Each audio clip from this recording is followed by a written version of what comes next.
দেখছিলাম পাকিস্তানিরা যেভাবে পূর্ব পাকিস্তানে যেসব ঘটনাবলী হচ্ছে, ওইগুলা পাকিস্তানি পেপারে যা দেখতাম, পাকিস্তানি ভাষ্যে যা শুনতাম, সেগুলোই বিশ্বাস করতাম প্রথম দিক দিয়ে। এবং আমিও চাইতাম যে পাকিস্তান টিকে থাকুক, পাকিস্তান শক্ত হোক, এরকম আমার একটা ইচ্ছা ছিল। আর ফ্র্যাঙ্কলি তাও তখনকার দিনে আমি পলিটিক্সও খুব একটা জড়িত ছিলাম না। নিজকে আমি একজন সৈনিক হিসাবেই ভাবতাম, এবং সৈনিক হিসাবে আমি নিজের কর্ম চালিয়ে যেতাম। এমনই সময় মে মাসের প্রথম দিকে মনে হয়, ও আরেকটা জিনিস হলো, তখন কিন্তু পশ্চিম পাকিস্তানে কোনো বিদেশি পেপার টেপার আসা সব ব্যান্ড ছিল। আর সঠিক খবর ইন্ডিয়ার ওসব নিউজ টিউজ, বিবিসি নিউজে মাঝে মধ্যে যা ছিটেফোঁটা খবর আসতো, ওগুলো তাদের ব্যাখ্যা ছিল অন্যরকম, যেগুলা সব মিথ্যা বলতেছে।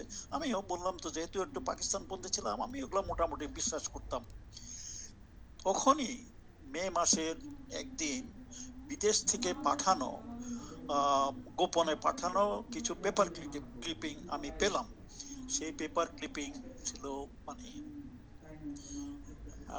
News week, Times,